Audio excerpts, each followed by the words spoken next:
ඊශ්‍රායලය සහ ඉරානය අතර පවතින නොසන්සුන්කාරී තත්ත්වය දිගින් දිගටම දරුණු අතට හැරමින් පවතිනවා. ඉතින් ප්‍රින්ස් අපිට පැහැදිලි කිරීමක් ලබා දෙන්න දැනට තියෙන වර්තමාන තත්ත්වය පිළිබඳව. ඔව් අපි කතා කරොත් මේ ඊශ්‍රායල සහ ඉරාන යුද්ධමේ තත්ත්වය ගැන පසුගිය 13 වෙනිදා ඊශ්‍රායලය මූලික වශයෙන්ම ප්‍රහාරයක් නිකුත් කරා ඉරානය වෙත. ඊශ්‍රායලයේ මූලික අරමුණ තමයි මේ ප්‍රහාරය මේ නැෂ්ටික බලගැන්වීමේ ක්‍රියාවලිය නැත්නම් අපි කියනවා නියුක්ලියර් එන්රිච්මන්ට් ප්‍රෝග්‍රෑම් එක වැඩසටහන කඩකප්පල්කාරී කිරීම නැත්නම් නවත්තලා දාන එක. ඉතින් ඒ හින්දා ඉතින් මේ ප්‍රහාරයත් එක්ක මේගොල්ලෝ යුද්ධ ප්‍රහාර ගන්න 200ට ආසන්න ප්‍රමාණයක් මේකට පාවිච්චි කරා. ඉතින් ඒකට ප්‍රතිප්‍රහාරයක් විදිහට ඉරානය බැලිස්ටික් මිසයිල් ප්‍රහාරයක් එල්ල කළා ඊශ්‍රායලය වෙත. ඉතින් දෙපාර්ශ්වයටම හානි සිදු වුණා. ඉතින් අපි ගත්තොත් එහෙම සාම සාකච්ඡා ගැන වර්තමාන තත්ත්වය වන විට මේ සාම සාකච්ඡා කියන පදනම බිඳ වැටෙමින් පවතිනවා.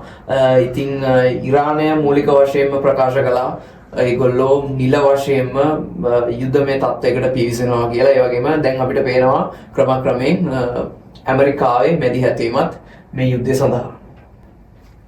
ඉතින් මේ තත්ත්වය එක්කම අපිට දැනගන්න පුළුවන් ද ගෝලීය ඉන්ධන වෙළඳපොළට මොන වගේ තත්ත්වයක්ද වෙලා තියෙන්නේ? ඔව් අපි ගෝලීය ඉන්ධන වෙළඳපොළ ගැන කතා කරොත් එහෙම පසුගිය 13 වෙනිදා තමයි මේ අර්බුදකාරී තත්ත්වය ආරම්භ වුණේ. ඉතින් අපි පසුගිය 13 වෙනිදා මිලත් එක්ක සංසන්දනය කරොත් බොරතෙල් බැරල එක මිල අද මිල ගත්තොත් එහෙම 10% වගේ ප්‍රමාණයකින් වැඩි වෙලා තියෙනවා. ඒ කියන්නේ අපිට පේනවා ලෝක වෙළඳපොළ මේ සිටුේෂන් එකට මේ ක්‍රයිසිස් එකට රියැක්ට් කරලා තියෙන විදිය. ඉතින් අපි ලංකාව පැත්තට හැරිලා බලමු. මේ ගැටලුකාරී තත්ත්වය නිසා ලංකාවේ ඉන්ධන සැපයුමට මොන වගේ බලපෑමක්ද වෙලා තියෙන්නේ? ඔව් අපි ඉන්ධන සැපයුම ගත්තොත් අපේ ශ්‍රී ලංකාවේ කෙටි කාලින ඉන්ධන සැපයුම ගත්තොත් එහෙම ශ්‍රී ලංකා රාජ්‍ය විසින් ප්‍රකාශන නිකුත් කරා අද දින ශ්‍රී ලංකාවේ තියෙන ඉන්ධන සැපයුම මාස 2කමාරක් වගේ කාලෙට ප්‍රමාණවත් කියලා.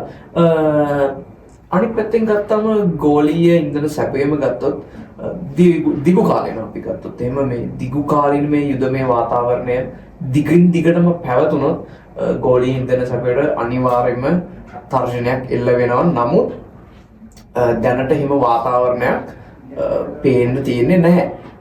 ඒ වගේම ගත්තොත් අපි මේ ඉන්ධන පිරිවැය ගැන කතා කරත්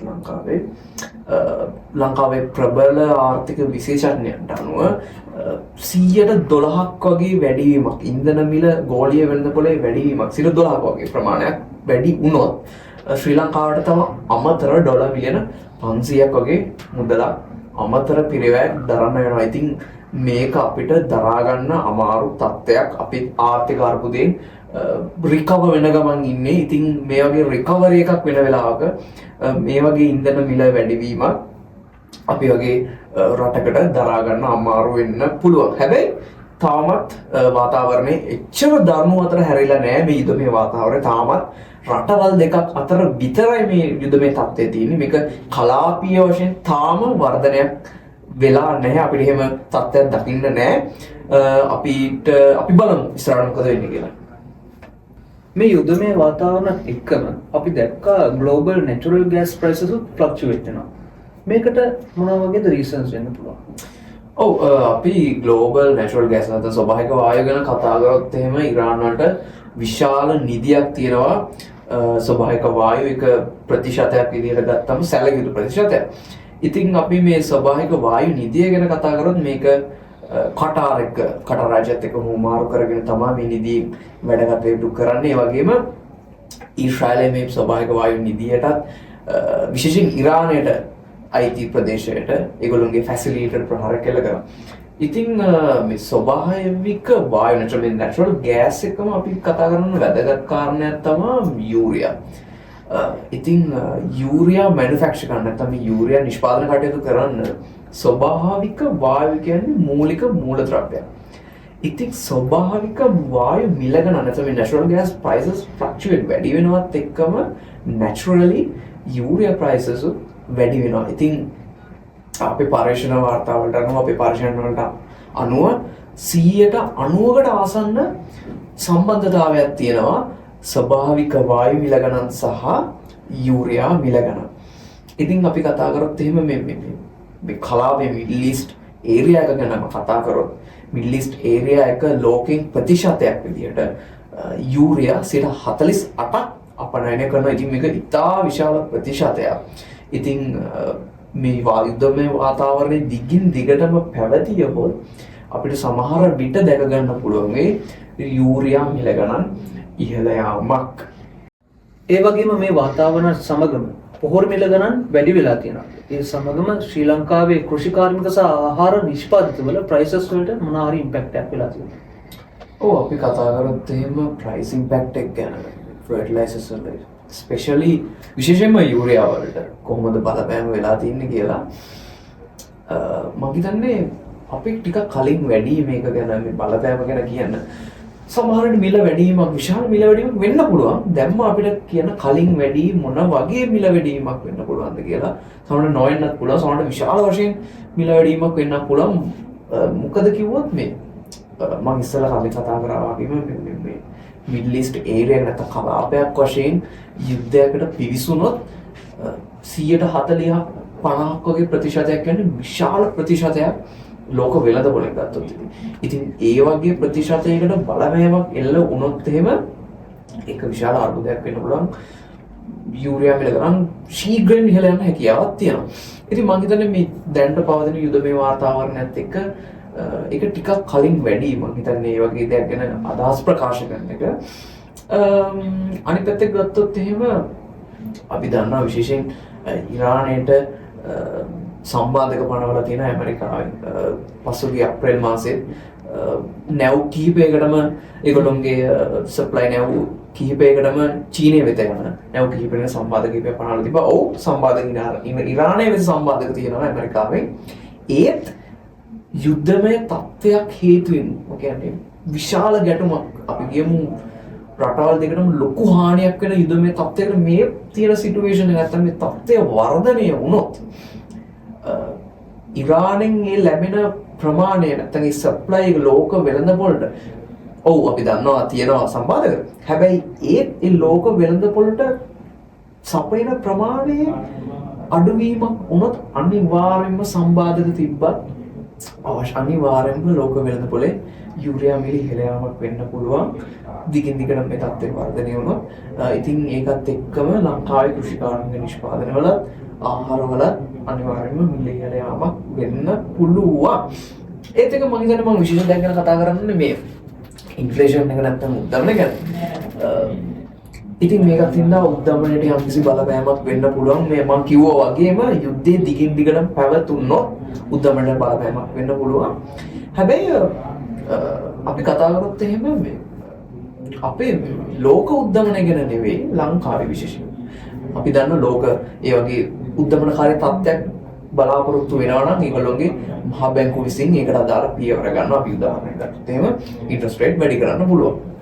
හැබැයි අපි ගත්තොත් එහෙම මේ විශේෂයෙන් ලංකාව වගේ රටක දැන් අපි රෙකා වෙන ගමන් ඉන්නේ. අපි පසුගිය මාස 12 ගැන කතා කරොත් එහෙම අපිට තියෙන නෙගටිව් නැත්තම් ඍණ උද්දමනය.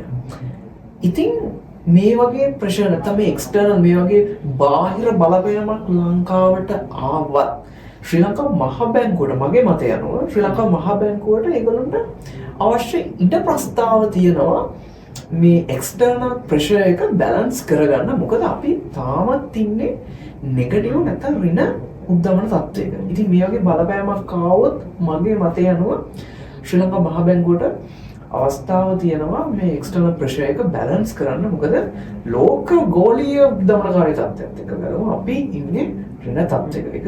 ඒක ටික විශේෂ අවස්ථාවක්. ඉතින් මේ 13 වෙනිදා වුණ ඇටැක් එකත් සමග අපි දැක්කා කොළඹ කොටස් වෙළඳපොලේ පොඩි පසුබෑමක් සිදු වෙලා තියෙනවා. මේ ගැන ඔබගේ අදහස මොකක්ද? ඔව් සාමාන්‍යයෙන් මේ වගේ විශේෂ සිදුවීමක් වුණාම මේ වගේ පසුබෑමක් වෙන්න පුළුවන්. ඒක සාමාන්‍යයි. ඉතින් ඒ වගේම තමයි මේ වගේ සිදුවීමකට පස්සේ මුලින්ම රිකවර් වෙන්නේ ස්ටොක් මාකට් එක වගේ දේවල්. ඉතින් ඔව් පසුබෑමක් වෙනවා. ඒ වගේම ඉතාමත් වේගෙන් ආව රිකවරි එකත් එක්ක ස්ටොක් මාකට් එකත් ඒ සමගම ආව රිකවර් වෙනවා. ඉතින් අපි දන්නවා මේ ඊශ්‍රායලය ඇතුළු මැදපැදික රටවල් වල ගොඩක් ශ්‍රී ලාංකිකයන් රැකියාවල නිරත වෙලා ඉන්නවා. ඉතින් මේක සමග ශ්‍රී ලංකාවට එන ප්‍රේෂණ ආදායමට මොන වගේ බලපෑමක්ද ඇති වෙන්නේ මේ කන්ෆ්ලික්ට් එක නිසා? ඔව් විශේෂයෙන් මැද පෙරදිග කලාපේ විශාල වශයෙන් ශ්‍රී ලංකාවේ පිරිසක් රැකියාවල නිරත වෙලා ඉන්නවා. අපි ගත්තොත් එහෙම මේ රෙමිටන්ස් ඉන්කම් එක ගත්තොත් 65% වගේ ප්‍රමාණයක් රෙමිටන්ස් එන්නේ මේ මැද පෙරදිගින්. ඒ වගේම අපි ගත්තොත් එහෙම 2023 දත්ත දිහා බැලුවොත් එහෙම රැකියාවන් නිරත වෙන්න ඊශ්‍රායලයේ වෙත 101ක වගේ ශ්‍රී ලාංකිකයන් ප්‍රමාණයක් පිටත් වෙලා තියෙනවා. ඒ වගේම අපි ගත්තොත් ඉරානය ගත්තොත් ඒක සැලකිල්ලට ගන්නවත් ඕනේ ප්‍රතිශතයක් නෙවෙයි, ඉතාමත් සුළු ප්‍රතිශතයක්. ඉතින් අපි දන්නවා මේ යුද්ධ වාතාවරණය තාමත් රටවල් දෙකක් අතර විතරයි පවතින්නේ. මේ කිලෝමීටර් 2000ක් වගේ දුර පරාසයකින් ඉන්න රටවල් දෙකක් අතර විතරයි මේ යුද්ධය තාම පවතින්නේ.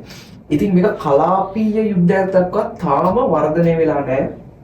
මට හිතන හැටියට තාම වර්ධනය වෙන්න කිසිම හැකියාවක් නැහැ. ඉතින් ඒ වගේ සිටුේෂන් එකක් අපි ගත්තොත් එහෙම මේක තාම රටවල් දෙකකට විතරයි බලපාන්නේ. රෙමිටන්ස් වලට විශාල වශයෙන් ඉම්පැක්ට් එකක් නැත්නම් බලපෑමක් ඇති වෙන්න විදිහක් නැහැ දත්ත මත පදනම්ව.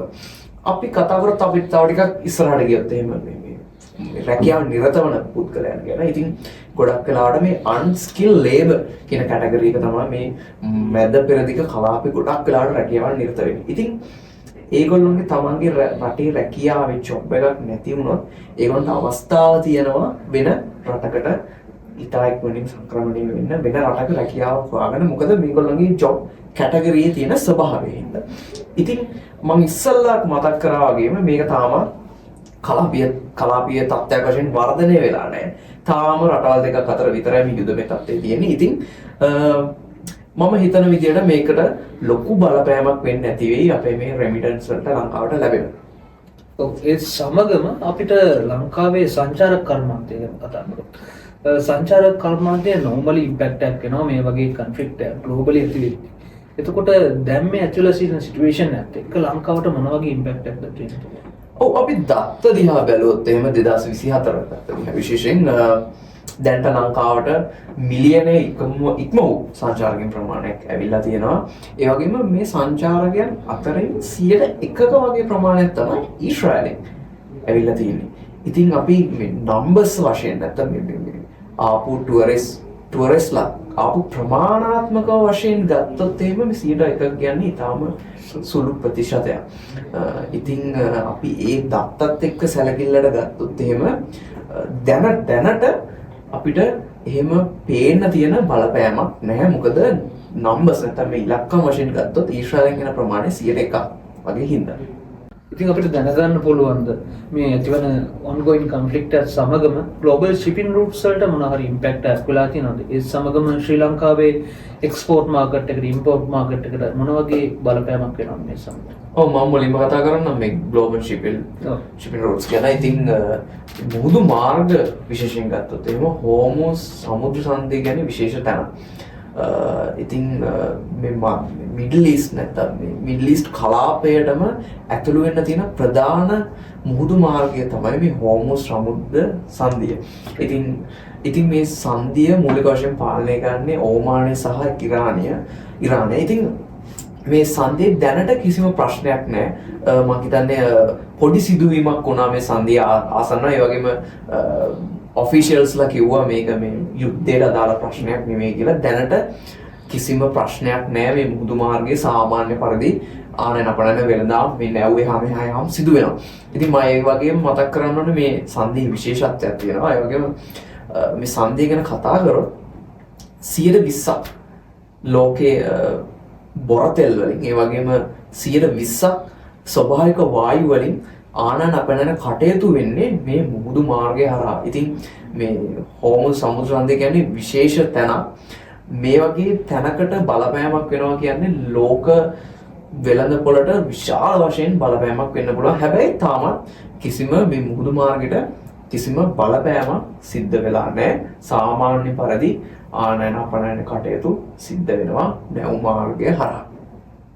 එතකොට අපි එක්ස්පෝර්ට් මාකට් ගැන කතා කරොත් ඔව් අපි අපනයන වෙළඳපොළ ගැන කතා කරොත් විශේෂයෙන්ම මේ මිඩල් ඊස්ට් කලාපයට අපි ගත්තොත් එහෙම ඉරාක් වල තමයි අපි වැඩිපුරම එක්ස්පෝර්ට් කරන්නේ. ස්පෙෂලි මේ තේ ඉතින් අපි ඉරාක් ගත්තොත් එහෙම 2024 දත්ත පදනම මෙට්‍රික් ටන් 10000ක් වගේ ප්‍රමාණයක් ආසන්න වශයෙන් 10000ක් වගේ ප්‍රමාණයක් ඉරාක් වලට අපනයනය කරනවා.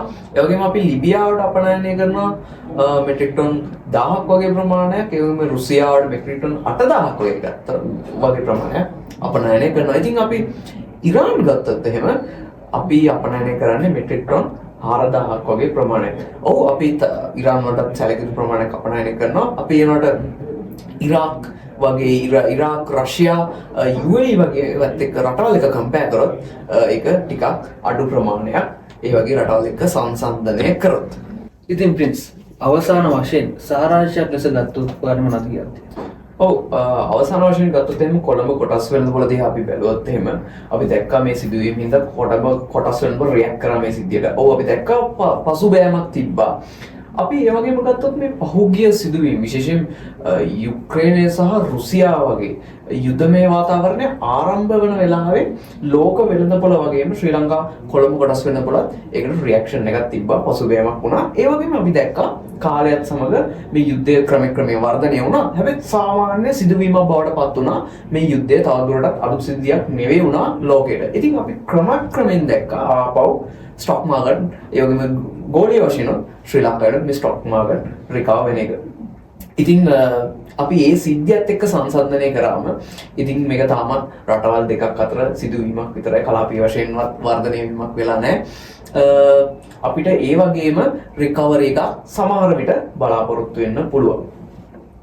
අපගේ සාකච්ඡාව අපි අද මෙතනින් නිමා කරනවා. මේ වගේ වැදගත් කාලීන තොරතුරු ලබා ගැනීම සඳහා අපගේ YouTube channel එක subscribe කරගන්න.